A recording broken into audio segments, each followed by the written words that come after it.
اصطفيتك على الناس برسالاتي وبكلامي فخذ ما آتيتك وكن من الشاكرين وكتبنا له في الألواح من كل شيء موعظة وتفصيلا لكل شيء فخذها بقوة وأمر قومك يأخذوا بأحسنها سأريكم دار الفاسقين. قال المؤلف والمفسر رحمه الله تعالى أدام النفع بعلومه وعلومكم في الدارين آمين إلى أن قال يذكر تعالى أنه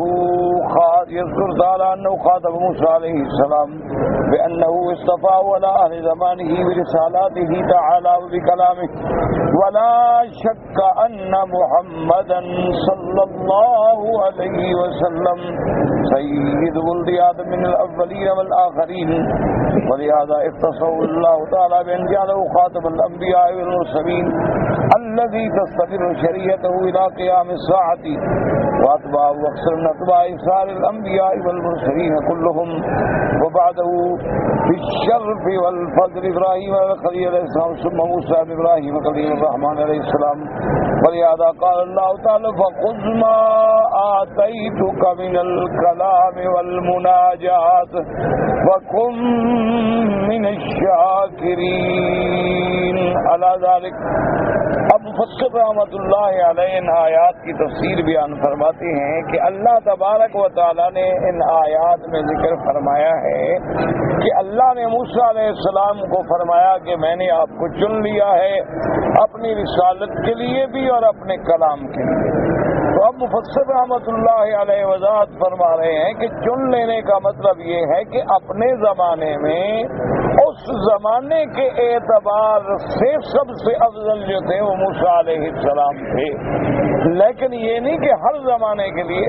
اس لیے مفسر رحمۃ اللہ علیہ فرماتے ہیں کہ یہ بات تو واضح ہے کہ سب سے افضل سب سے اعلیٰ جو ہیں سید ولد آدم جو ہیں سیدنا محمد الرسول اللہ صلی اللہ علیہ وسلم کہ اولاد آدم میں اللہ نے جتنی مخلوق پیدا کی ہے، اللہ نے جتنے انبیاء اور رسول بھیجے ہیں، اللہ نے جتنے پیغمبر بھیجے ہیں، سب سے افضل سب سے اعلیٰ سب سے اشرف اور سب سے عرفہ مکان جو ہے وہ سیدنا محمد الرسول اللہ صلی اللہ علیہ وآلہ وسلم. اور مفسر رحمۃ اللہ علیہ فرماتے ہیں کہ دیکھو سب سے بڑی دلیل یہ ہے کہ جتنے پیغمبر آئے کسی نے یہ نہیں کہا کہ میں خاتم النبیین. اللہ پاک نے یہ مرتبہ جو ہے صرف سرکار دو جہاں سیدنا محمد الرسول اللہ صلی اللہ علیہ وسلم کو عطا فرمایا.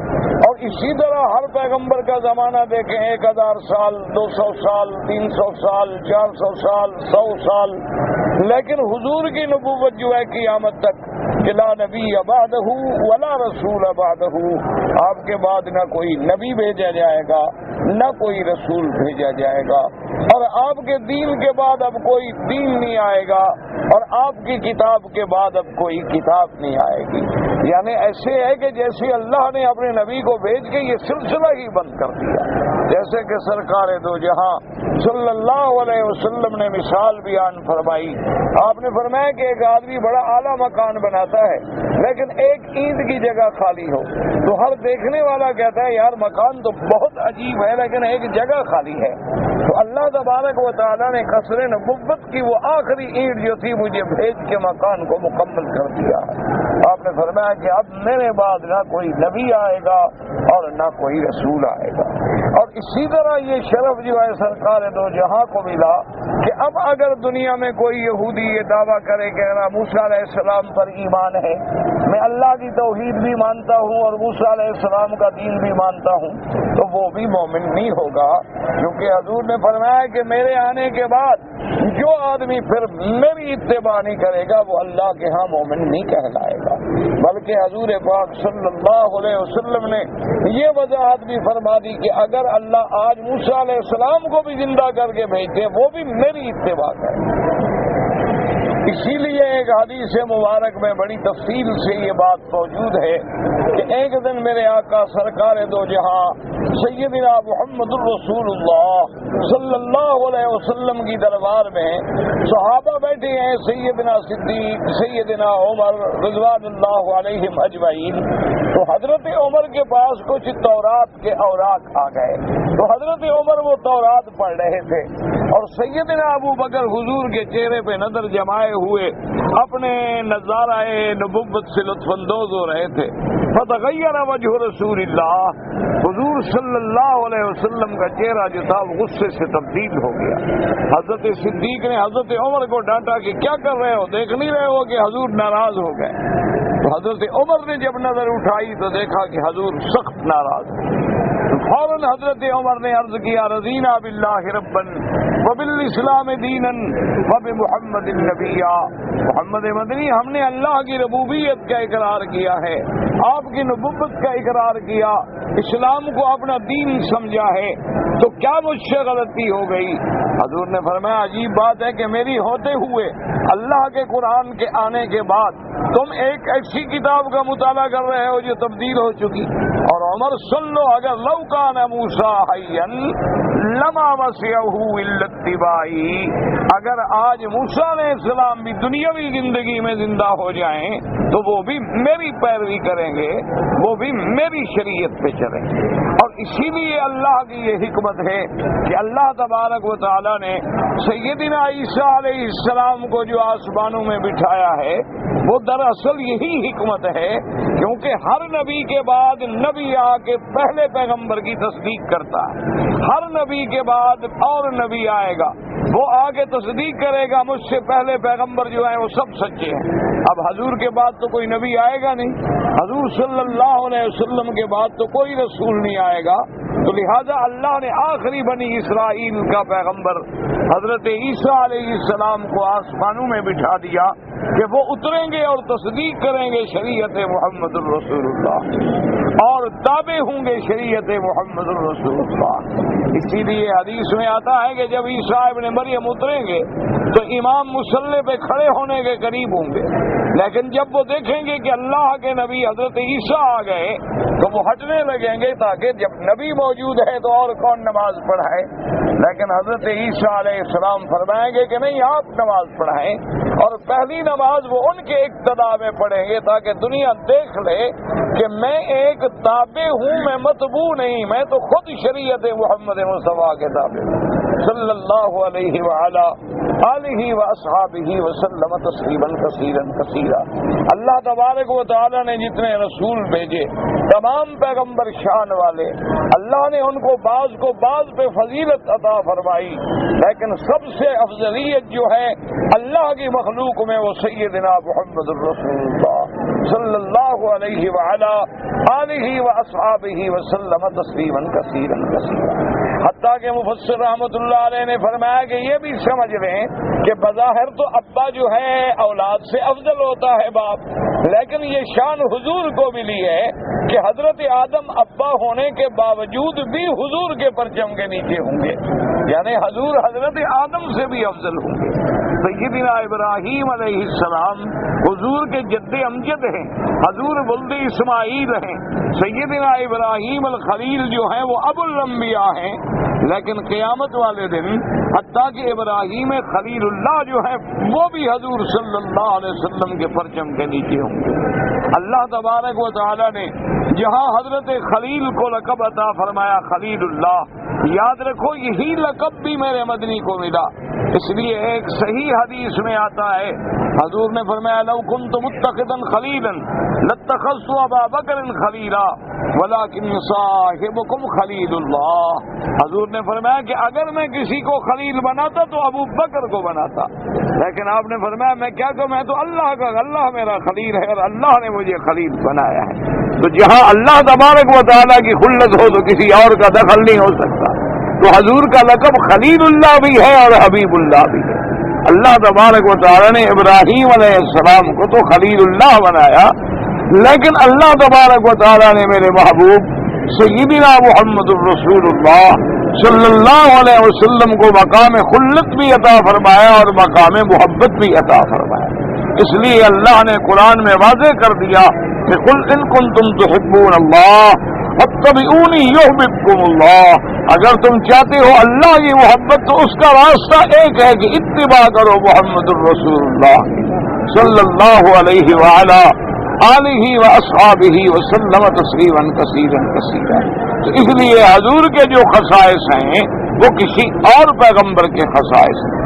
اللہ تبارک و تعالی نے حضور صلی اللہ علیہ وسلم کی یہ شان بنائی کہ پہلے انبیاء کی نمازیں مسجد کے علاوہ ادا نہیں ہوتی تھی، لیکن اللہ نے فرمایا محمد مدنی تیرے لیے میری پوری زمین مسجد ہے، جہاں تیری امت کھڑی ہو کے نماز پڑھنے کی ادا ہو جائے گی۔ اور پہلی امتوں کے لیے اموال غنیمت، جہاد کے بعد جو مال غنیمت ہو وہ بھی حلال نہیں تھا، لیکن حضور صلی اللہ علیہ وسلم کی امت کے لیے مال غنیمت جو ہے وہ بھی حلال کر دیا گیا۔ اسی طرح پہلی امتوں میں اگر کوئی کپڑا پلید ہو جائے تو کاٹنا پڑتا تھا، اللہ تبارک و تعالی نے حضور صلی اللہ علیہ وسلم کی امت پہ رحم کر دیا کہ کپڑا پلید ہو گیا دھو ڈالو، صاف کر لو، کاٹنے کی کوئی ضرورت نہیں۔ اسی طرح حضور پاک نے فرمایا کہ نصرت بالرعب مسیرۃ شہر، اللہ نے یہ صفت بھی مجھے عطا فرمائی ہے کہ میں جب جہاد کے لیے نکلتا ہوں 1 مہینے کا صبر باقی ہوتا ہے اور اللہ دشمنوں کے دل میں میرا رعب ڈال دیتے۔ یہی وجہ تھی کہ غزوہ تبوک میں سرکار دو عالم جب روم کے خلاف نکلے ہیں تو روم کے پاس اس زمانے میں بھی 2 لاکھ فوج تھی، وہ اپنے دور کی سپر پاور تھی، لیکن حضور کے مقابلے پہ آنے کی جرت نہ کر سکے۔ اللہ تبارک و تعالی نے حضور کو بغیر جنگ کے فتح عطا فرما دی۔ اسی طرح حضور پاک صلی اللہ علیہ وسلم نے فرمایا کہ اللہ نے یہ شرف بھی مجھے بخشا ہے کہ قیامت والے دن جنت کا دروازہ سب سے پہلے میرے لیے کھلے گا، تمام انبیاء اور امتیں کھڑی ہوں گی لیکن سب سے پہلے محمد الرسول اللہ صلی اللہ علیہ وآلہ وسلم داخل ہوں گے۔ اسی لیے حضور پاک نے فرمایا اللہ نے یہ شرف بھی مجھے بخشا ہے کہ جب قیامت کا دن قریب آئے گا تو سب سے پہلے میری قبر مبارک کھلے گی اور میں اپنے روضے سے باہر آؤں گا۔ حضور صلی اللہ علیہ وسلم نے فرمایا کہ جب اللہ کے سارے نبی چپ کھڑے ہوں گے تو بولنے کی اجازت بھی مجھے بھی دے گی، اور سب سے پہلے فرمایا کہ شفاعت کرنے والا بھی میں ہوں گا اور شفاعت بھی میری قبول کی جائے گی۔ اور اسی طرح حضور پاک نے فرمایا کہ اللہ نے مجھے اس وقت خاتم النبیین بنایا، ابھی تو آدم کا نفخ روح بھی نہیں ہوا تھا، اللہ تبارک و تعالیٰ کے ہاں میں خاتم النبیین تھا صلی اللہ علیہ وعلا آلہ واصحابہ وسلم تسلیما کثیرا کثیرا۔ اور اللہ نے یہ خصوصیت کسی پیغمبر کو نہیں بخشی، آپ نے فرمایا کہ جیسے میں آگے دیکھتا ہوں اسی طرح میں پیچھے بھی دیکھتا ہوں۔ حضور پاک صلی اللہ علیہ وسلم اور یہ خاصیت بھی کسی پیغمبر کے سلسلے میں نہیں آئی کہ اللہ نے آپ کو جو پسینہ عطا فرمایا تھا اس کے اندر اتنی خوشبو تھی کہ دنیا کے مشک و عنبر جو ہے بیکار ہو جاتے تھے۔ حضور صلی اللہ علیہ وآلہ واصحابہ وسلم تسلیما کثیرا کثیرا، تو اللہ نے نص قطعی میں فرمایا رحمت للعالمین، اور کہیں اللہ نے فرمایا خاتم النبیین، اور کہیں اللہ نے فرمایا وَإِنَّكَ لَعَلَىٰ خُلُقٍ عَظِيمٍ، اور کہیں اللہ نے فرمایا داعیا الی اللہ باذنہ وسراجا منیرا، اور کہیں اللہ تبارک و تعالی نے میرے مدنی کو فرمایا کہ محبوب اعلان کر دو کہ یا ایھا الناس انی رسول اللہ الیکم جمیعا۔ ہر نبی کی نبوت ایک علاقے میں تھی لیکن میری نبوت کائنات کے لیے ہے۔ اور آپ نے فرمایا بعثت الی الاحمر والاسود، اللہ نے مجھے جن و انس کے لیے نبی بنا کے بھیجا ہے۔ اللہ تبارک و تعالیٰ نے ہر گورے اور کالے کے لیے مجھے نبی بنا کے بھیجا ہے۔ تو یہ وصف جو ہے سارے سیدنا محمد مدنی کے۔ اللہ نے موسیٰ علیہ السلام کو فضیلت دی، کیا مانا؟ یعنی اپنے زمانے میں سب سے افضل تھے، یہ نہیں کہ ساری دنیا میں سب سے افضل تھے۔ اللہ نے بنو اسرائیل کو بھی فضیلت دی، فرمایا فضلناہم علی العالمین، اللہ نے اسرائیل کو فضیلت دی، بنو اسرائیل کو، کہ اللہ نے فرمایا کہ میں نے تمہیں جہان والوں پہ فضیلت بخشی، لیکن کیا مانا؟ اپنے زمانے میں جہان والوں سے، ورنہ کنتم خیر امت اخرجت للناس، سب سے افضل امت جو ہے محمد الرسول اللہ صلی اللہ علیہ وسلم، سب سے خیر امت جو ہے وہ محمد الرسول اللہ۔ اسی طرح سب سے وسط امت جو ہے امتن وسطا، لتکونوا شہداء علی الناس، یہ لقب جو ملا ہے وہ بھی سرکار دو جہاں صلی اللہ علیہ وسلم کی امت کو ملا ہے۔ بنو اسرائیل کو اپنے زمانے میں فضیلت ملی، ہر پیغمبر کو اپنے زمانے میں فضیلت ملی، لیکن میرے مدنی محمد کو ہر زمانے میں فضیلت ملی صلی اللہ علیہ وآلہ آلہ واصحابہ وسلم تسلیما کثیرا کثیرا۔ اسی طرح بعض علماء نے، بعض محبین نے عجیب بات یہ، انہوں نے کہا ہر نبی تو جانے کے لیے آئے، لیکن میرے مدنی کی نبوت جو تھی وہ چھا جانے کے لیے آئی، کہ پوری قیامت تک کے لیے نبوت اور پورے عالم کے لیے نبوت۔ اور آپ دیکھیں گے کہ آج بھی اس دنیا میں، اس دور میں، اسی صدی میں ایک عیسائی نے کتاب لکھی ہے، یعنی وہ بہت بڑا لکھنے والا ہے، بڑا قلم کار ہے، بڑا مفکر ہے، عیسائی ہے۔ اس نے کتاب لکھی ہے کہ 100 شخصیت کا انتخاب کیا ہے کہ پوری کائنات میں 100 جو بڑی شخصیتیں گزری ہیں وہ کون کون سی ہیں۔ اس عیسائی نے اپنی کتاب میں سب سے پہلے جس شخصیت کا ذکر کیا ہے وہ محمد الرسول اللہ صلی اللہ علیہ وآلہ آلہ واصحابہ وسلم تسلیما کثیرا۔ اس نے کہا کہ سب سے عظیم شخصیت اگر ہے تو وہ سیدنا محمد الرسول اللہ۔ جب اس سے اپنے لوگوں نے پوچھا کہ تم نے عیسیٰ علیہ السلام کو بھی بعد میں لکھا ہے، اس نے کہا عیسیٰ علیہ السلام کی نبوت ایک قوم کے لیے تھی، ایک علاقے کے لیے تھی، وہ پورے عالم کے لیے نہیں تھی۔ محمد مدنی کی نبوت جو ہے وہ پورے عالم کے لیے۔ اور عیسیٰ علیہ السلام نے جب بھی خطاب کیا تو کہا یا بنی اسرائیل، یا بنی اسرائیل، یا بنی اسرائیل، لیکن یہ شان محمد مدنی کی ہے، فرمایا یا ایھا الناس، اے اولاد آدم، کائنات کی سب مخلوق کے لیے خطاب۔ اس نے کہا کہ یہ شرف جو ملا ہے تو یہ سیدنا محمد الرسول اللہ صلی اللہ علیہ وآلہ آلہ واصحابہ وسلم تسلیما کثیرا کثیرا۔ اسی طرح انہوں نے کہا کہ عیسیٰ علیہ السلام کی بڑی شان ہے، لیکن اتنی شان کے باوجود یہودی انہیں پھانسی دینے کے لیے تیار ہو گئے، اور اپنے ماننے والے جو تھے وہ ویسے چھوڑ کے بھاگ گئے۔ جب حضرت عیسیٰ علیہ السلام پہ مشکل کا وقت آیا تو اپنوں نے غداری کی اور ساتھ چھوڑ دیا، اور یہودی تو ویسے دشمن تھے، پھانسی دینے کے لیے تیار ہو گئے۔ انہوں نے کہا یہ شرف محمد مدنی کو ملا ہے کہ ایک امی قوم میں آئے، ایک ایسی قوم میں آئے جہاں کوئی کتاب نہیں، کوئی تعلیم نہیں، کوئی مدرسہ نہیں، کوئی یونیورسٹی نہیں، وہ قوم امی قوم ہے، لیکن ان امیوں کو پورے عالم کا استاذ بنا دیا۔ اور حضور صلی اللہ علیہ وسلم کے لیے جیسے مکے والوں نے جانیں قربان کی، اسی طرح مدینے والوں نے بھی جانیں نثار کر دی۔ آپ نے مہاجر و انصار کو ایک بنا دیا۔ اسی لیے اس نے لکھا ہے اپنی کتابوں میں کہ سرکار دو عالم سیدنا محمد الرسول اللہ صلی اللہ علیہ وسلم جو تشریف لائے ہیں، آپ نے آ کر شرک کی بنیادوں کو ختم کر ڈالا، آپ نے آ کے مشرکین کے عقیدے ختم کر دیے۔ یعنی آپ کا انقلاب جو ہے وہ عقیدے میں بھی تھا، وہ عمل میں بھی تھا، وہ کردار میں بھی تھا، وہ سیرت و صورت میں بھی تھا۔ جو اپنی بچیوں کے قاتل تھے وہ لوگوں کی بچیوں پہ پردہ ڈالنے والے بن گئے، جو لوگوں پہ ظلم کرنے میں مزہ لیتے تھے وہ رحماء بینہم کی تصویر بن گئے۔ اس نے کہا کہ یہ شرف پوری تاریخ میں ما سوائے محمد الرسول اللہ صلی اللہ علیہ وسلم کے کسی کو نہیں ملا۔ اسی لیے ہمارے بزرگوں میں سے ایک بزرگ نے بڑی عجیب بات کی ہے، یعنی 2 لفظوں میں سمندر کو بند کر دیا ہے۔ انہوں نے کہا ہے کہ بعد از خدا بزرگ تو ہی قصہ مختصر۔ اس نے کہا محمد مدنی صلی اللہ علیہ وسلم، میں نے جو آپ کی شان پڑھی ہے تو یہی سمجھ آتا ہے کہ خدا تو خدا ہے، وہ تو خالق ہے، اللہ کے بعد مخلوق میں تیرے اوپر انتہا ہو گئی ہے، اس کے بعد کوئی ایسی صفت نہیں بچی جس کے ساتھ میں تیرا نام لوں اور تیری صفت بیان کروں۔ اسی لیے ایک عربی نے بھی بڑی عجیب بات کی، وہ کہتا ہے اس نے ایک سیرت النبی پہ ایک مقالہ لکھا تھا، اور اس کے بعد اس نے اسی میں لکھا تھا کہ ما ان مدحت محمدا بمقالتی ولکن بمقالتی مدحت محمدا۔ اس نے کہا کہ میں نے جو حضور کی تعریف کی ہے اس میں میرا کمال نہیں، بلکہ حضور کے نام آنے کی وجہ سے میرا مقالہ اونچا ہو گیا ہے. میرا لکھنا جو تھا وہ اس لیے اونچا ہو گیا کہ اس میں نام محمد آ گیا صلی اللہ علیہ وآلہ آلہ واصحابہ وسلم تسلیما کثیرا کثیرا.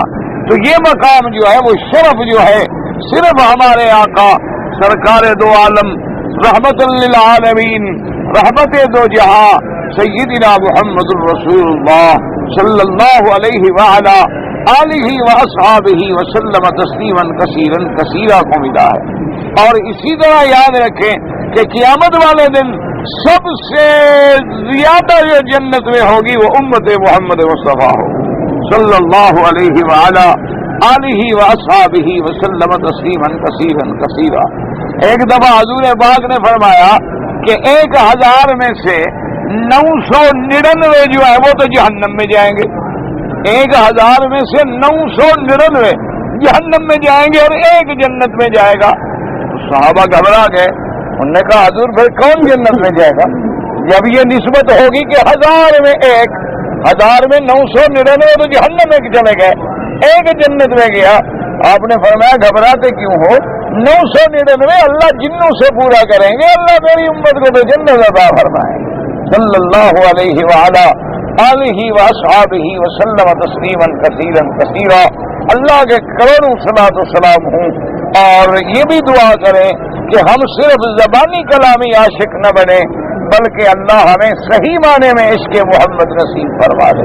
اللہ تبارک و تعالی ہمیں صحیح معنی میں اتباع محمد مصطفیٰ صلی اللہ علیہ وآلہ آلہ واصحابہ وسلم تسلیما کثیرا کثیرا. اسی لیے یاد رکھو علماء نے لکھا ہے کہ جو آدمی حضور کی محبت کا دعویٰ کرے لیکن اس کی صورت اور سیرت محمد مدنی کے مطابق نہ ہو تو سمجھ لو وہ منافق ہے اور جھوٹ بولتا ہے اور جو جھوٹا دعویٰ کر رہا ہے. اگر اس کے دل میں حضور کی محبت ہوتی تو اس کے چہرے پر بھی نبوت کی سنت کا رنگ آتا, اس کے لباس میں نبوت کی سیرت کا رنگ آتا, اس کے کردار میں اس کے عمل میں. منافق کس کو کہتے ہیں کہ ظاہر کچھ کرے اور اندر کچھ ہو. تو اس سے بڑا منافق کون ہوتا ہے جو دعویٰ تو کرے عشق رسول اللہ کا, جو دعویٰ تو کرے حضور کی محبت کا لیکن اس میں نہ نماز ہے نہ روزہ ہے نہ حج ہے نہ زکوٰۃ ہے نہ عقل حلال ہے نہ صدق مقال ہے اور نہ اس کے بعد اس کی سیرت میں صورت میں کوئی نبوت کی جھلک ہے. صرف دعویٰ کرتا ہے تو مانا یہ ہے کہ یہ جھوٹا ہے. یہ کس کو دھوکہ دینا چاہتا ہے؟ اللہ کو, اللہ تبارک و تعالیٰ کے ماننے والے مومنین کو. حالانکہ اللہ نے فرمایا کوئی کسی کو دھوکہ نہیں دیتا مگر اپنے آپ کو دھوکے میں ڈالتا. اسی طرح دیکھیں کہ اگر آج کوئی آدمی تہجد گزار ہے, شب بیدار ہے, داڑھی بھی رکھی ہوئی ہے, مسجدوں میں بھی جاتا ہے لیکن سودی کاروبار کرتا ہے تو وہ بھی بالکل منافق ہے عمل میں. کیونکہ دعویٰ کرے وہ دین کا, لوگوں کو دکھائے مسجدوں میں عمرے کر کے نمازیں پڑھ کے اور سود کھاتا ہو. اور سود تو اتنی بڑی بات ہے کہ اللہ فرماتے ہیں کہ میرے ساتھ جنگ کرو. تو جو اللہ کے ساتھ جنگ میں مبتلا ہو وہ مسلمان ہو سکتا ہے؟ جو اللہ کے ساتھ جنگ کرے وہ کبھی کامیاب ہو سکتا ہے؟ اسی لیے دیکھ لیں کہ جب سے یہود نے سودی نظام بنایا ہے پورے عالم کو اپنے پنجے میں جکڑ لیا ہے. اور مسلمان یاد رکھو نہ کبھی قرضے سے نکل سکتا ہے اور نہ کبھی عزت مل سکتی ہے ماں سوائے ایک حل ہے کہ سارے قرضوں سے سارے سود سے جان چھڑا دے, اللہ سے لڑائی بند کر دے. پھر دیکھیں اللہ زمینوں سے خزانے دیتے ہیں کہ نہیں دیتے؟ اللہ تبارک و تعالی آسمانوں سے رحمتیں برساتے ہیں کہ نہیں برساتے؟ سب سے زیادہ غریب ملک تو یہ تھا, سب سے بڑا صحرا تو یہی ہے, سب سے بڑا ریتیلا اور پہاڑی علاقہ تو یہ سرزمین ہے کہ جہاں نہ پانی نہ دریا, جہاں کوئی میٹھا دریا آپ نے دیکھا ہے کہ پوری اس سرزمین میں اس ملک میں کوئی دریا بہتا ہے؟ لیکن جب انہوں نے قرآن کو سینے سے لگا لیا, آج یہی ملک ہے کہ اپنی گندم آپ کو دیتا ہے, اپنی گندم دوسرے ملکوں کو دیتا ہے. وہ کہاں سے آ گئی؟ وہ لوگ جو بیچارے اونٹوں پہ گزارا کرتے تھے, وہ لوگ جو بیچارے کھجوریں کھا کے گزارا کرتے تھے, اللہ تبارک و تعالیٰ نے ایسے نوازا کہ پوری کائنات ان کی مقروض ہو گئی. آج سب دشمنوں کی نظریں ان پہ لگی ہوئی ہیں. اس کی وجہ کیا ہے کہ جب انہوں نے قرآن کو اپنا لیا, جب انہوں نے سنت محمد مصطفیٰ صلی اللہ علیہ وسلم کو اپنا راہبر مان لیا, جب ان کی عدالتوں میں، جب ان کی وزارتوں میں، جب ان کے ہر محکمے میں اللہ کے قرآن کا فیصلہ ہے. یہ شرف صرف اسی ملک کو الحمدللہ ملا ہے کہ آج اگر کوئی قاضی شریعت کے مطابق فیصلہ کر دے تو بادشاہ بھی اس کو تبدیل نہیں کر سکتے، کیونکہ شریعت اللہ مقدم ہے اور کتاب اللہ مقدم ہے اور سنت رسول اللہ مقدم ہے. تو اس لیے اللہ تبارک و تعالیٰ سے دعا کریں کہ صرف زبانی کلامی نعرے نہ لگاؤ. صرف جھنڈیاں باندھنے سے اگر عشق ہو جاتا تو یہ بات تو مکے والے بھی مان لیتے، لڑائی کرنے کی کیا ضرورت تھی. اگر صرف حضور اسی لیے آئے تھے کہ ہم 12 ربیع الاول کو جھنڈیاں لگائیں اور بجلیاں جلائیں، وہ نبی جو فضول خرچی سے روکنے کے لیے آیا ہم فضول خرچی کریں، ہم کروڑوں روپے جھنڈیوں میں، محرابوں میں، جلوسوں میں ضائع کر دیں، اگر وہ کروڑوں روپے امت محمد کے غریبوں کو دے دے تو زیادہ ثواب حاصل ہوتا، اگر وہ کسی یتیم بچی کو دے دیتے تو زیادہ ثواب حاصل ہوتا. یہ دین نہیں ہے کہ ہم صرف معراج بنا لیں، یہ دین نہیں ہے کہ ہم مولد بنا لیں، یہ دین نہیں ہے کہ ہم صرف قبالیوں میں بیٹھ جائیں اور حضور کے نام کی نعتیں سن کے جھومتے رہیں اور وجد کرتے رہیں. نہ نماز، نہ روزہ، نہ داڑھی، نہ سنت، نہ اتباع، نہ حلال، نہ حرام. یہ دین نہیں ہوتا ہے کہ افسران سارا سال تو رشوت کھاتے رہیں اور مشکل آ جائے تو جی بلاؤ مولویوں کو مسجد میں، گھر میں بٹھا کے آیت کریمہ پڑھو جی مشکل سے ہم نکل جائیں. اللہ نہیں جانتا، اللہ سے بھی دھوکہ کر رہے ہیں، اللہ تبارک و تعالیٰ سے بھی دھوکہ کرنا چاہتے ہو. تو اس لیے اصل بات یہ ہے کہ اللہ تبارک و تعالیٰ آپ کو بھی، اللہ مجھے بھی، ہر کلمے پڑھنے والے کو حضور کا سچا عشق نصیب کرے، حضور پاک کی صحیح اتباع نصیب کرے. اس لیے مفسر رحمۃ اللہ علیہ فرماتے ہیں کہ اللہ پاک نے موسیٰ علیہ السلام کو خطاب فرمایا بِأَنَّهُ اصْطَفَاهُ عَلَىٰ أَهْلِ زَمَانِهِ کہ اس زمانے میں میں نے آپ کو چن لیا ہے اپنے کلام کے لیے، اپنی رسالت کے لیے. لیکن فرماتے ہیں بلا شک ان محمدن، کہتے ہیں اس میں کوئی شک نہیں کہ سیدنا محمد مصطفیٰ سید ولد آدم من الاولین والآخرین، کہ سب کے سردار کون ہے؟ محمد الرسول. اسی لیے اللہ تبارک و تعالیٰ نے ان کو چن لیا، اللہ تبارک و تعالیٰ نے ان کو خاتم الانبیاء والمرسلین بنایا. اللہ تبارک و تعالیٰ نے آپ کی شریعت کو قیامت تک کے لیے جاری رکھا. اللہ تبارک و تعالیٰ نے سب سے زیادہ اتباع، سب سے زیادہ امت جو ہے وہ حضور پاک صلی اللہ علیہ وسلم کی بنائی. اللہ تبارک و تعالیٰ نے آپ کو شرف میں اور فضل میں اتنا اونچا کر دیا کہ ابراہیم علیہ السلام سے بھی اونچا کر دیا. اس کے بعد موسیٰ ابن عمران، کلیم الرحمن علیہ السلام یعنی حضور کی شان، پھر سیدنا ابراہیم، موسیٰ علیہ السلام تو ان کے بعد ہیں. سب سے اشرف جو ہے وہ محمد مصطفیٰ صلی اللہ علیہ وسلم. اللہ نے فرمایا فخذ ما آتیتک وکن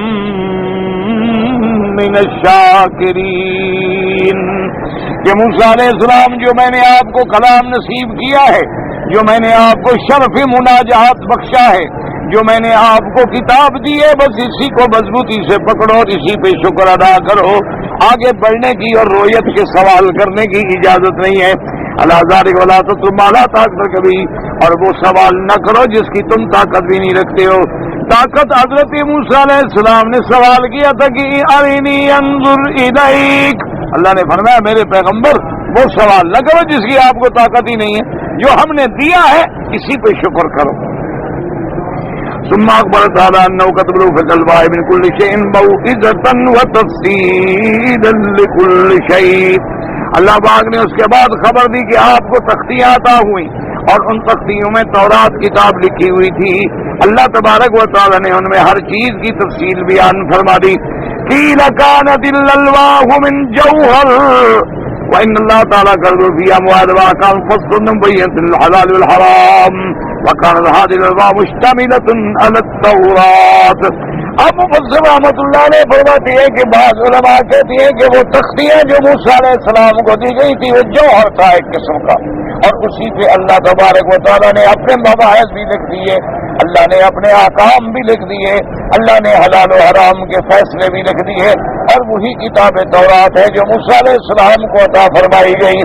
اللہ فرماتے ہیں وَلَقَدْ آتَيْنَا مُوسَى الْكِتَابَ مِن بَعْدِ مَا أَهْلَكْنَا الْقُرُونَ الْأُولَى بَصَائِرَ لِلنَّاسِ کہ ہم نے موسیٰ علیہ السلام کو کتاب تورات عطا فرمائی جب بہت ساری قوموں کو ہم ہلاک کر چکے، آپ کو ایسی کتاب عطا فرمائی کہ جس کے لیے لوگوں کے لیے جس کے اندر ہدایات ہے۔ وکیل الوا اوتیا موسیٰ قبل التوراۃ واللہ تعالی عالم، یعنی اب سمجھے کہ دو قول ہو گئے۔ بعض علماء فرماتی ہیں کہ وہ الوا جو ملے ہیں وہی تورات ہے، اور بعض علماء فرماتے ہیں کہ نہیں، الوا الگ ہے اور تورات کتاب الگ ہے، یعنی اللہ نے پہلے تو آپ کو الوا عطا فرمائے اور کتاب تورات جو تھی بعد میں عطا فرمائی، یعنی پہلے جو تھے صرف الوا ملے، اس میں جنرل احکامات تھے، اور بعد میں کتاب ملی مفصل تورات۔ بعض علماء کہتے نہیں وہ بھی ایک تورات کا ہی حصہ ہے، وہی تورات جو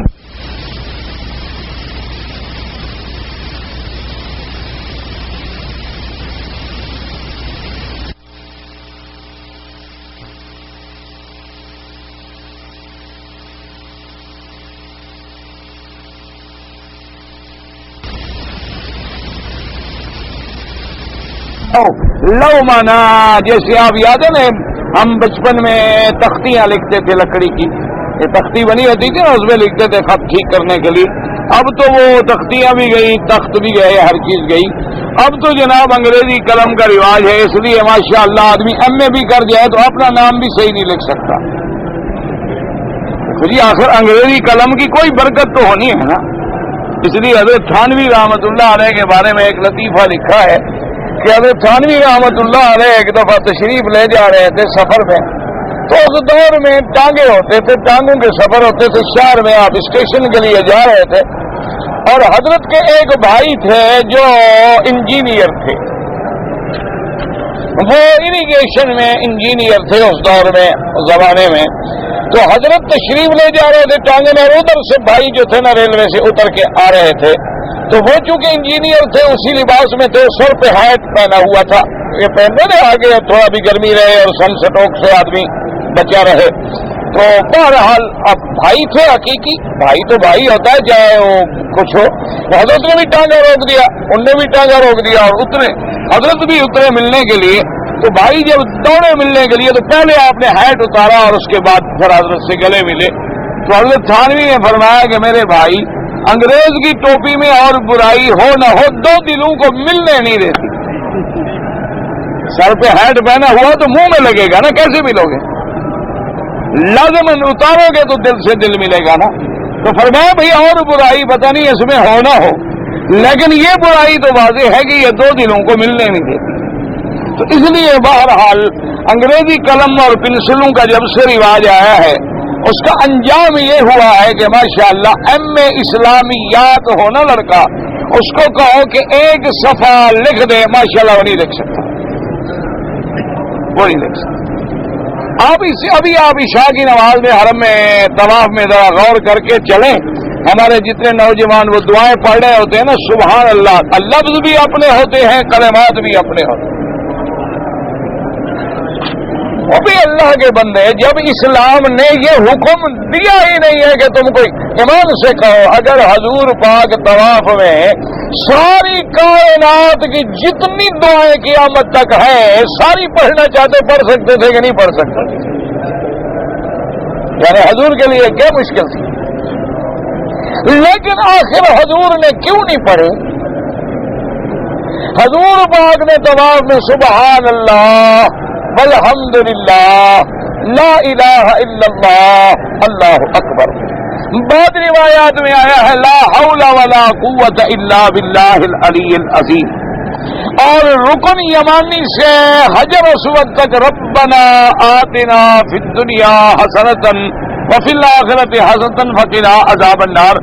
اگر حضور چاہتے تو پورا قرآن ختم کر لیتے، قرآن کی پوری دعائیں پڑھ لیتے، لیکن میرے محبوب جانتے تھے کہ میری امت میں آئیں گے عربی ہوں گے، اجمی ہوں گے، سوڈانی ہوں گے، کالے گورے ہوں گے، ان بیچاروں کو تو عربی کی دعا آئے گی نہیں، اس لیے فرمایا بس وہ لفظ پڑھ لو جو ہر کوئی پڑھ لے تاکہ میری امت کو تکلیف نہ ہو۔ اس لیے ہمیشہ یاد رکھیں کہ طواف جو ہے وہ 7 چکروں کا نام ہے، 7 کتابیں پڑھنے کا نام نہیں۔ یہ جو کتابیں لے کے لوگ پڑھتے ہیں تو بدعت ہے۔ کبھی کسی صحابی نے ہاتھ میں کتاب پکڑ کے طواف نہیں کیا،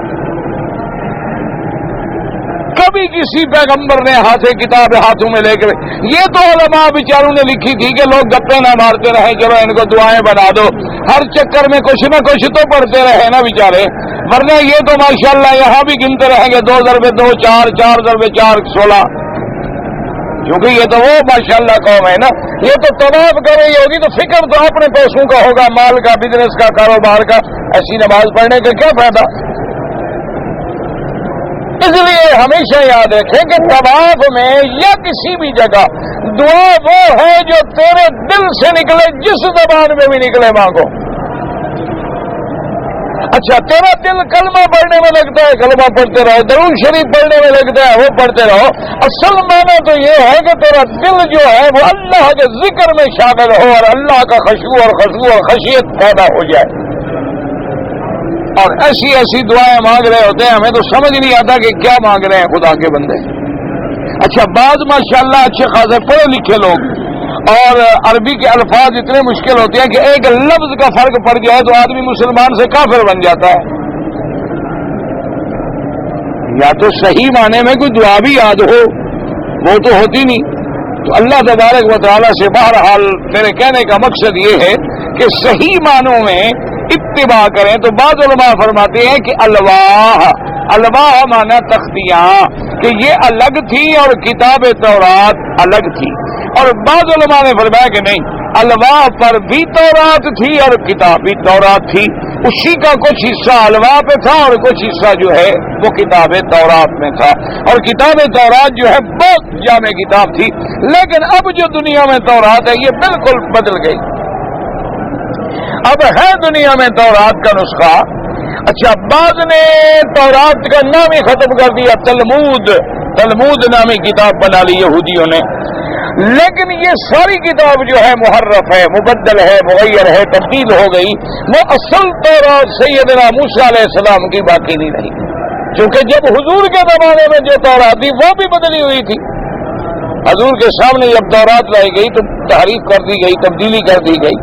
تو اچھا انجیل جو ہے وہ تو خیر بالکل ہے ہی نہیں نا، وہ تو 4 اناجیل ہیں، اور سارے جو ہیں وہ انجیل والے خود بھی یہ کہتے ہیں کہ یہ عیسیٰ علیہ السلام میں جو اترا ہے وہ نہیں ہے، یہ ان کے شاگردوں نے بعد میں دماغ کے زور پہ لکھا ہے، جو مرضی آئی لکھ دیا ہے اس میں، اللہ تبارک و تعالی رحمت فرمائے۔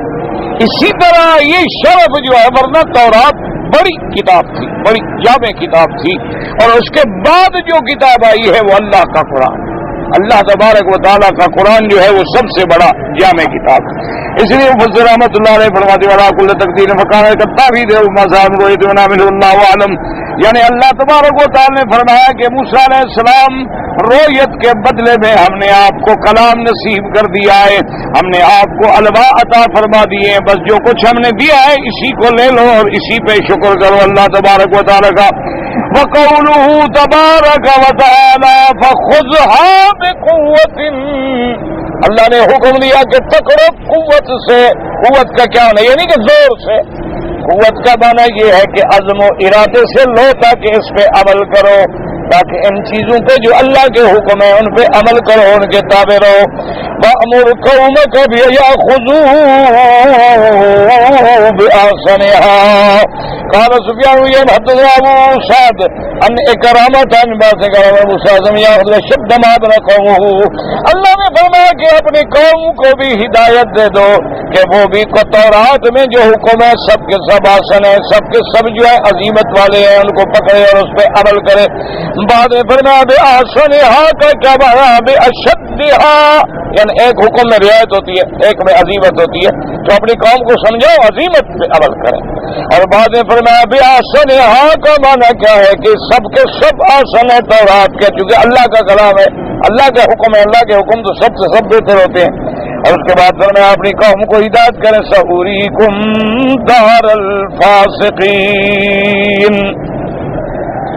أَيْسَ تَرَوْنَ عَاقِبَةَ مَنْ خَالَفَ أَمْرِي وَخَرَجَ عَنْ طَاعَتِي کیف یسیر الی الہلاک والدمار والتباب۔ اللہ نے فرمایا میرے پیغمبر موسیٰ علیہ السلام اپنی قوم کو یہ بھی بتلا دے کہ ان قریب ہم ان کو دکھلائیں گے کہ جو میری طاعت سے نکلنے والے، جو میری نافرمانی کرنے والے ہیں، ان کا عاقبت کیا بنی کہ فرعون غرق ہو گیا، اس کا غرور غرق ہو گیا، اس کا تکبر مٹ گیا، اس کا جھوٹی خدائی کے دعوے سارے مٹ گئے، اور جن کو کمزور سمجھتا تھا اللہ نے انہی کو حاکم بنا دیا مصر شام کا۔ سأریکم دار الفاسقین۔ اب دار الفاسقین میں دو قول ہیں مفسرین کرام رحمۃ اللہ علیہم کے، بعض فرماتے ہیں اس سے مصر مراد ہے اور بعض فرماتے ہیں اس سے شام مراد ہے، یعنی دو قول ہیں مفسرین کی۔ وجہ کیا تھی کہ مصر میں بھی فرائض تھے اور شام میں بھی عمالقہ تھے، ان سب نے اللہ تبارک و تعالیٰ کی نافرمانیاں کی، اللہ تبارک و تعالیٰ کے احکام سے تجاوز کی، اس لیے اللہ نے فرمایا سأریکم دار الفاسقین۔ فرماتے انما كما يقول القائل لمن يخاطب سوری کا قد نما يسير اليه حال من خالف امر الى وجه التحديد والبين انصاف وخالف امره ثم نقل ما ذلك جاء السيفكي دمانه۔ اب مفسر رحمۃ اللہ علیہ فرماتے ہیں سأریکم دار الفاسقین کا کیا معنی ہے؟ یعنی اللہ کی طرف سے تحدید ہے، جیسے کوئی کسی کو کہتا ہے سحوری کا غدن میں کل تمہیں بتاؤں گا کہ کیا ہوتا ہے تمہارے ساتھ، یعنی یہ بھی تحدید و وعید ہے۔ ایک قول یہ ہے اور بعض علماء نے فرمایا اس کا مطلب یہ ہے کہ میں ان کی جگہوں کا تم کو وارث بنا دوں گا، تمہیں اس پہ حکومت عطا کر دوں گا۔ اس لیے مفسر رحمۃ اللہ علیہ فرماتے ہیں کہ بطور تحدید وعید لمن عصاه وخالف امره۔ اب حضرت مجاہد، حضرت حسن بصری رحمۃ اللہ علیہ نے یہی معنی فرمایا وقیل معناه سأریکم دار الفاسقین اے من اہل الشام وقتی کو یہ وقیل معناه قوم فرعون الاول اولا والله اعلم لأن هذا كان بعد نساء موسى وقوم ذات السر وختار النساء قبل دخولهم الطيب والله تعالى اعلم۔ اب مفسر فرماتے ہیں بعد نے کہا کہ اریکم دار الفاسقین من اہل الشام، وہ آپ کو دے دیں گے، اور بعد نے فرمایا منازل قوم فرعون یعنی مصر، لیکن مفسر کہتا ہے بل اول اولا، وہ شام والی بات جو ہے زیادہ راجح ہے۔ کیوں کہ یہ بات اس وقت ہے کہ جب موسیٰ علیہ السلام اور قوم جو تھی بلاد مصر چھوڑ کے چلی گئی، اور اللہ پاک نے یہ خطاب بنی اسرائیل کو فرمایا، اور یہ اس وقت کی بات ہے کہ ابھی وہ بلاد تیہ میں نہیں آئے تھے، تو اس لیے بعد نے فرمایا کہ تحدید ہے، اور بعد نے فرمایا کہ اس میں اللہ تعالیٰ کی طرف سے یعنی وعدہ ہے کہ ہم آپ کو ان مکانوں کا پھر وارث بنا لیں گے، جیسے قرآن کہتے ہیں وَأَوْرَثْنَا الْقَوْمَ الَّذِي كَانُوا يَسْتَضْعَفُونَ مَشَارِقَ الْأَرْضِ وَمَغَارِبَهَا۔ اللہ تبارک و تعالیٰ نے واقعتاً پھر ضعیفوں کو قوی کر دیا اور متکبروں کے غرور و تکبر و فرعونیت کو ہمیشہ کے لیے ہلاک و برباد کر دیا۔ اللہ تبارک و تعالی ہمیں بھی حق پہ چلنے کی اور حضور کی اتباع و محبت کی توفیق عطا فرمائے۔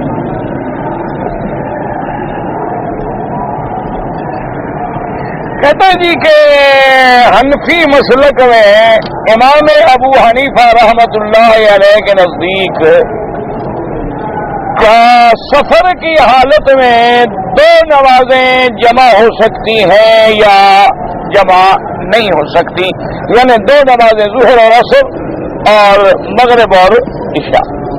تو مسئلہ سمجھیں کہ امام شافعی رحمۃ اللہ علیہ اور امام احمد بن حنبل رحمۃ اللہ علیہ کے نزدیک سفر میں قصر بھی ہے اور جمع بھی ہے۔ کیا مانا کہ 4 رکعتوں والی نماز کتنی پڑھیں گے؟ 2 رکعت۔ اور ان کے نزدیک یہ بھی جائز ہے کہ جب ظہر کی نماز پڑھ لیں تو سلام پھیر کے فوراً کھڑے ہو جائیں اور تکبیر کہہ کے پھر عصر کی نماز بھی پڑھ لیں تو 2 نمازیں جمع کر لیں۔ اسی طرح جب مغرب کی نماز پڑھ لیں تو اس کے بعد فوراً پھر عشاء کی نماز بھی پڑھ لیں تو 2 نمازیں جمع کر لیں۔ ان کے نزدیک 2 نمازوں کو جمع کرنا ہر حال میں جائز ہے، چاہے ظہر اول وقت میں پڑھے چاہے کسی وقت پڑھے۔ البتہ ایک چھوٹی سی بات کا خیال رکھ لیں، ان کے نزدیک بھی یہ بات ضروری ہے کہ اگر 2 نمازیں جمع کرنی ہے تو پہلے نیت ہو۔ کیا مانا؟ مثلا ظہر پڑھ کے بیٹھا اور اور پھر خیال آئے کہ جی اب عصر بھی جمع کر لیں تو نہیں، یعنی ظہر پڑھنے سے پہلے ہی دل میں یہ ہو کہ ہم نے یہ دونوں نمازیں جمع کرنی ہے. تو یہ تو امام احمد بن حنبل اور امام شافعی رحمت اللہ علیہ کے نزدیک یہ مسلک ہے. امام ابو حنیفہ رحمت اللہ علیہ فرماتے ہیں کہ پہلے تو ہر نماز اپنے وقت میں پڑھے، اور وہ یہ فرماتے ہیں کہ اگر جمع کرنا چاہتا ہے تو جمع کر سکتا ہے، لیکن جمع کرنے کے لیے ان کے نزدیک کھلی چھٹی نہیں. وہ کہتی ہیں کہ ظہر میں دیر کر دے.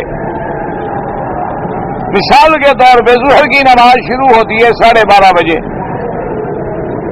اور ٹائم ختم ہوتا ہے 3:30 بجے. اس کے بعد پھر عصر کا وقت داخل ہو جاتا ہے. تو اب امام ابو حنیفہ رحمۃ اللہ علیہ فرماتے ہیں کہ ظہر نہ پڑے، دیر کرے دیر کرے دیر کرے دیر کرے. جب 3 بجے کا وقت آ جائے تو تیاری کرے، وضو کرے اور اس کے بعد ظہر نماز پڑھے. جب سلام پھیرے گا تو عصر کا وقت شروع ہو جائے گا، عصر بھی پڑھ لے. تو گویا ہر نماز اپنے وقت میں بھی ہو گئی اور جمع بھی ہو گئی. کہ ظہر پڑھی آپ نے آخری وقت میں اور عصر کی نماز پڑھی آپ نے اول وقت میں، پڑھی بھی اپنے وقت میں، اور بظاہر دونوں نمازیں جمع ہو گئیں. اسی طرح وہ فرماتے ہیں کہ مغرب کی نماز جو ہے وہ دیر کرے دیر کرے دیر کرے. جب شفق احمر ڈوبنے کے قریب آ جائے تو فوراً مغرب کی نماز پڑھ لے، اور سلام جب پھیرے گا تو عشاء کا وقت داخل ہو گیا، پھر اٹھ کے عشاء کی نماز پڑھ لے. تو جمع یعنی ہو جائے گی مغرب بھی اور عشاء بھی، اور اپنے وقت میں بھی نماز ہو جائے گی. اس کی وجہ کیا ہے؟ وہ امام ابو حنیفہ رحمت اللہ علیہ ایسا کیوں کہتے ہیں؟ ایک تو وہ یہ فرماتے ہیں کہ سب سے پہلا مرجع جو ہے وہ اللہ کا قرآن ہے، اور قرآن یہ کہتا ہے کہ ان الصلاۃ کانت علی المؤمنین کتابا موقوتا، اور موقوتا توقید سے ہے. توقید کا معنی تعیین ہوتا ہے. اللہ فرماتے ہیں کہ ہم نے نمازوں کے وقت معین کر دیے ہیں، کوئی رد و بدل نہیں کر سکتا. وہ کہتے ہیں کہ بھی جب تعیین ہے، جب ایک چیز معین ہے تو اس کو معین رہنے دیں، اللہ کے فرائض ہیں. اور دوسری دلیل ان کی یہ ہے کہ ایک دفعہ ہمارے محبوب دو عالم صلی اللہ علیہ وسلم سیدنا محمد الرسول اللہ سفر فرما رہے تھے. صحابہ نے عرض کیا الظہر صلاۃ الظہر یا رسول اللہ، حضور ظہر کا وقت ہو گیا، حضور نماز کا وقت. آپ نے فرمایا الصلاۃ امامکم، آگے چلو. صحابہ پھر صبر کرتے گئے، کچھ دیر گزری، پھر صحابہ نے عرض کیا، انہوں نے کہا حضور نماز کا وقت ہو گیا ہے. آپ نے فرمایا الصلاۃ امامکم، آگے چلو. صحابہ پھر چپ کر گئے. پھر جب کافی دیر گزر گئی پھر صحابی نے کہا حضور نماز کا وقت ہو گیا. فرمایا الصلاۃ امامکم، آگے بڑھو. تو حضور چلتے گئے تو ظہر آپ نے آخری وقت میں جا کے پڑھی اور عصر کو آپ نے اول وقت میں پڑھا. تو اس حدیث پر بھی عمل ہو گیا. اس لیے یاد رکھیں کوئی امام اپنی طرف سے آئے نہ دین بنا سکتا ہے اور نہ دین میں مداخلت کر سکتا ہے. وہ سب تابع ہوتے ہیں قرآن اور حدیث کے. اور تیسری دلیل امام صاحب یہ بھی دیتے ہیں کہ دیکھو نمازیں جو جمع ہو رہی ہیں وہ ظہر اور عصر، مغرب اور فجر اور ظہر جمع ہوتی ہے. کیوں؟ جب دو نمازیں جمع کرنی ہیں تو فجر اور ظہر کو کیوں نہیں جمع کرتے؟ مانا یہ ہوا کہ ظہر اور عصر کا وقت جو ہے جب ملے گا تو آخری سرحدیں مل جاتی ہیں. مغرب اور عشاء کی بھی آخری سرحدیں مل جاتی ہیں. تو اس لیے ان دو نمازوں کو جمع کیا جاتا ہے، فجر کو جمع نہیں کیا جاتا کسی کے ساتھ. کیونکہ عشاء کہاں اور فجر کہاں کیسے جمع کریں؟ پھر فجر کہاں اور ظہر کہاں؟ فجر پڑھنے ہیں ہم جناب 5 بجے اور اذان ظہر کا وقت ہوگا 12:30 بجے، 7.5 گھنٹے کے بعد. اتنا بڑا جب بود ہے تو بہرحال امام احمد بن حنبل رحمت اللہ علیہ کے نزدیک جمع جائز ہے، اور امام شافعی رحمت اللہ علیہ کے نزدیک دو نمازوں کا ہر حال میں جمع کرنا جائز ہے. امام ابو حنیفہ رحمۃ اللہ علیہ کے نزدیک بھی جائز ہے، لیکن اس طریقے سے کہ ایک نماز میں دیر کرے اور ایک کو اول وقت میں پڑھے۔ اللہ تبارک و تعالی تمام ائمہ پہ رحمتیں فرمائے۔ اچھا، اصل بات یاد رکھو کہ یہ ساری اصل میں اللہ کی رحمت ہے، ہم نے اس کو جھگڑا بنا لیا ہے، یہ ہماری بدقسمتی ہے۔ ورنہ اللہ تبارک و تعالیٰ نے اپنے بندوں پہ کتنی رحمتیں فرما دی ہیں، کتنی عنایتیں فرما دی ہیں کہ آپ سفر میں ہیں، حالات ہیں، تو اب حالات ایسے ہیں کہ آپ کو پتا ہے کہ میں ابھی ظہر پڑھوں گا اور پھر میں عصر جہاں پڑھنی ہے وہاں نہیں پہنچوں گا، اور راستے میں میرا سارا یورپ کے ملکوں کا سفر ہے، نہ راستے میں کوئی مسجد ہے نہ وضو کی جگہ ہے، اور سارے بات ملیں گے تو وہ مجھے انگلش ملیں گے، وہاں نہ کوئی پانی ہوگا نہ مسجد ہوگی، تو میں کیا جمع کر لو؟ اللہ نے رعایت دی ہے، فائدہ اٹھاؤ، کیا مشکل ہے؟ اور اگر آپ کو یقین ہے کہ بھی الحمدللہ ہم تو جا رہے ہیں، پھر آپ کی مرضی ہے نہ کریں، اپنے وقت میں پڑھ لیں، تو یہ تو اللہ کی رحمت ہے۔ اللہ نے اپنے بندوں پہ عنایت کی اور ہم نے جھگڑا بنا لیا کہ جی وہ یوں کہہ دو، سب امام تابع ہیں کتاب اللہ کے اور حدیث محمد مصطفیٰ صلی اللہ علیہ وسلم کے، باقی اللہ نے ہر کسی کو ایک فہم دیا ہے۔ اب دیکھو نا، جب حضور پہ آیت نازل ہوئی کہ میرے مدنی آج دین ہم نے مکمل کر دیا، سارے صحابہ خوشیاں منا رہے ہیں، ابو بکر خیمے میں بیٹھا ہوا رو رہا، سارے دوڑ کے ہم نے کہا ابو بکر آج کی رونے کی بات ہے، خوشی کا دن ہے، دین مکمل ہو گیا۔ اور تم نے کہا جو بات میں نے سمجھی ہے وہ تم نے سمجھی نہیں تو میرا کیا قصور ہے؟ انہوں نے کہا وہ کیا بات ہے؟ میں نے کہا جب دین مکمل ہو گیا ہمارا حضور کے جانے کا وقت آ گیا، اللہ نے جس کام کے لیے نبی کو بھیجا تھا وہ کام پورا ہو گیا، جب پورا ہو گیا تو حضور کے فراق کا وقت آنے والا ہے۔ تو جو بات ابو بکر نے سمجھی وہ سارے صحابہ بھی نہیں سمجھ سکے، حالانکہ صحابہ بھی عرب تھے، قرآن بھی عربی تھا۔ اس لیے اللہ نے جو ائمہ کو عقل عطا فرمائی، جو تقویٰ عطا فرمایا، جو فہم عطا فرمائی، پھر ان کا زمانہ قریب ہے محمد رسول اللہ صلی اللہ علیہ وسلم۔ ہم جتنا دور ہوتے آ رہے ہیں اتنی فساد، انتشار، اتنی دین سے دوری اور اخلاص کی کمی ہو رہی ہے، تو جو جتنا قریب ہوگا اس کا دین بھی زیادہ مضبوط ہوگا اور فہم بھی زیادہ مضبوط ہوگی۔ اس لیے جو بات صحابہ کہیں گے وہ کسی اور کی نہیں ہو سکتی۔ اس لیے بہرحال اللہ تبارک و تعالی تمام ائمہ پہ اپنی رحمت نازل فرمائے۔ ہمارے علاقے میں ایک شخص رہتا ہے، وہ شراب بھی پیتا ہے اور نماز بھی نہیں پڑھتا، بہرحال اس کے گناہ تو اپنی طرف ہے، تمہیں کس نے حکم دیا ہے کہ لوگوں کے گناہ ڈھونڈ ڈھونڈ کے چٹ لکھو حرم میں؟ تمہیں شریعت نے یہی حکم دیا ہے کہ لوگوں کے گناہ تلاش کرو؟ ایک آدمی چلو گناہ گار ہے، لیکن یہ حق ہمیں کس نے دیا ہے کہ ہم اس کے گناہوں کو اچھالیں؟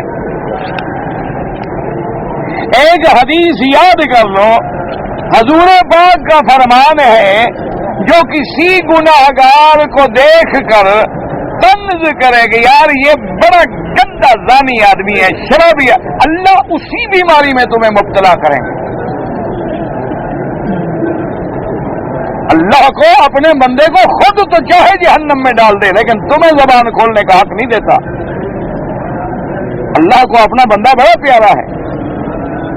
حضور نے فرمایا کسی کے گناہ پہ طنز نہ کرو، یہ کہو یار کتنا گھٹیا آدمی ہے، شرابی، بھنگی، چرسی، اللہ اسی میں تمہیں مبتلا کرے۔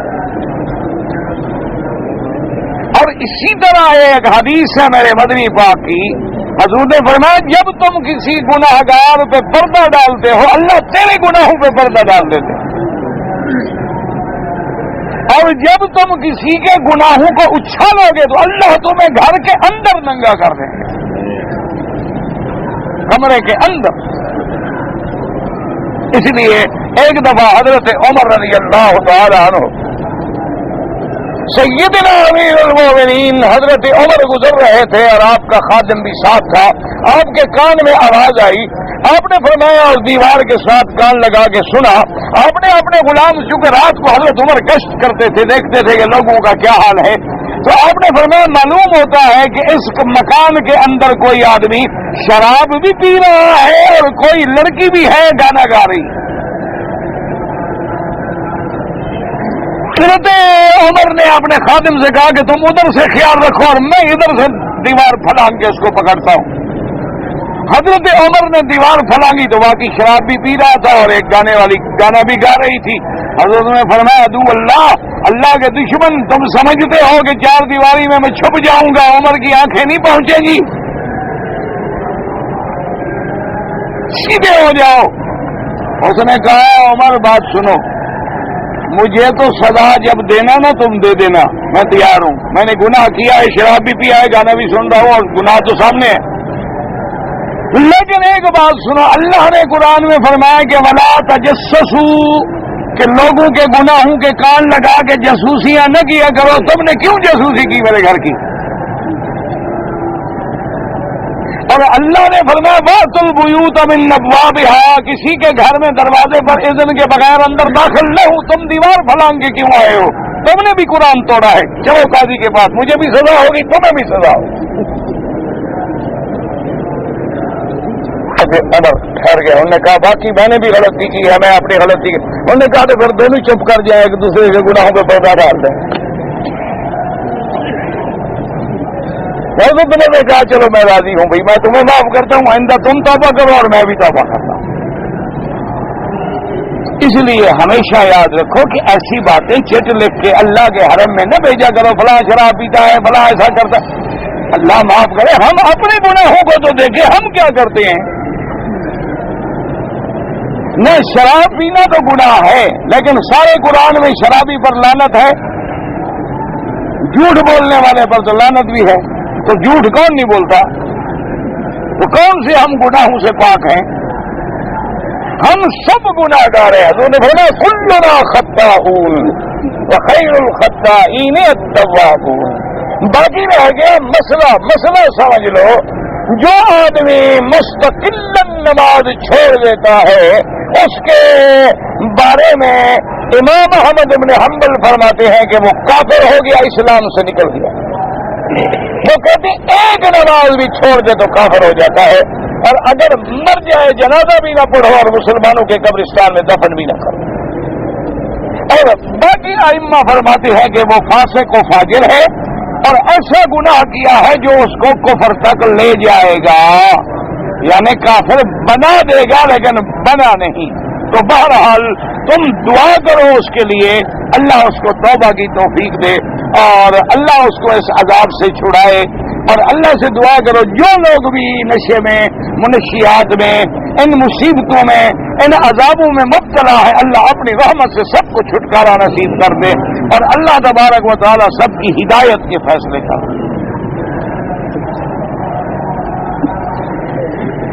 کہتا ہے جی کہ اگر میاں بیوی مکے شریف میں آئے ہوئے ہیں اور دونوں نے عمرہ مکمل کر لیا ہے تو کیا میاں بیوی آپس میں مجامعت یعنی مل سکتے ہیں؟ تو یہ مکے والے بغیر ملے ہوئے پیدا ہوتے ہیں.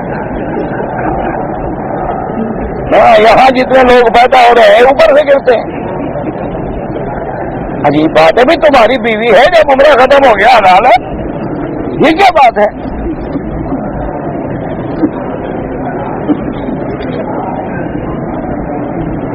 کہتے جی میرا رزق تنگ ہے, کوئی وظیفہ بتائیں. وظیفہ تو بھائی پیروں سے پوچھا کرو, نہ میں پیر نہ بزرگ نہ فقیر, میں تو بلوچ چور قوم کا بندہ ہوں. برادری میری ابھی تک وہی کام کرتی ہے, میں اللہ کی رحمت سے آ گیا. اس لیے یہ تو کوئی پیر فقیر ڈھونڈو جن کو وظیفے آتے ہوں. قرآن کا عمل ہے اور نبی پاک کی حدیث کا عمل ہے کہ روزانہ رات کو سورۃ الواقعہ پڑھا کرو اور استغفر اللہ جتنا ہو سکے. وضو ہے نہیں ہے, چلتے پھرتے اس کی کثرت کرو. تو اللہ کے قرآن میں ہے کہ جو یہ پڑھتا ہے اس کے لیے میں رزق کے دروازے کھول دیتا ہوں. جادو کا اسلامی توڑ کیا ہے؟ اسلام میں ہر چیز کا توڑ جو ہے اللہ کا قرآن ہے. سورت البقرہ پڑھیں، سورت فاتحہ، آیت الکرسی اور آخری صورتیں پڑھیں، دم کریں، پانی پہ پلائیں، غسل کرائیں، اللہ کی رحمت سے سب جادو شادو ٹوٹ جائیں گے. بدعت کیا ہے اور کیسے معلوم ہو؟ جو چیز قرآن میں، حدیث میں، صحابہ کے عمل میں نہیں ہے وہ بدعت ہے. سیدھی سی بات ہے. کیسے معلوم ہوگی؟ چھپی ہوئی بات ہے، ہر آدمی کو پتہ لگتا ہے، آپ کو بھی پتہ لگتا ہے. اچھا، حضور کے زمانے میں حضور نے کبھی عرس منایا؟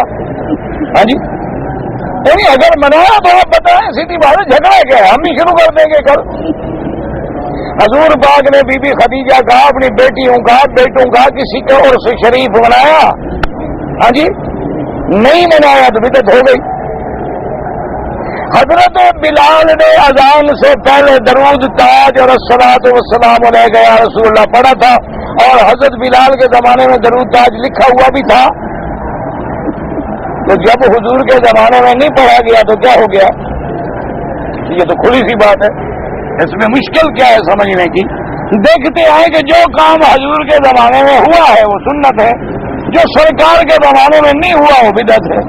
سیدھی سی بات ہے، مشکل مسئلہ نہیں ہے.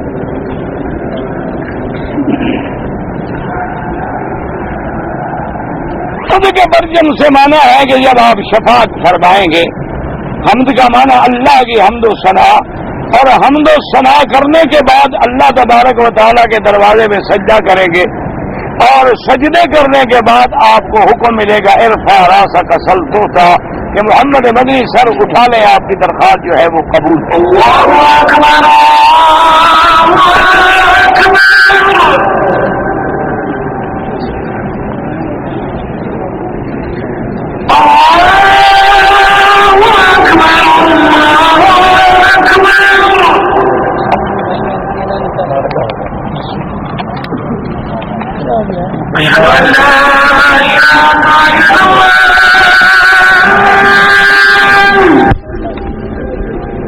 آدمی کا تو آپ کر سکتے ہیں، ضروری نہیں آپ کریں.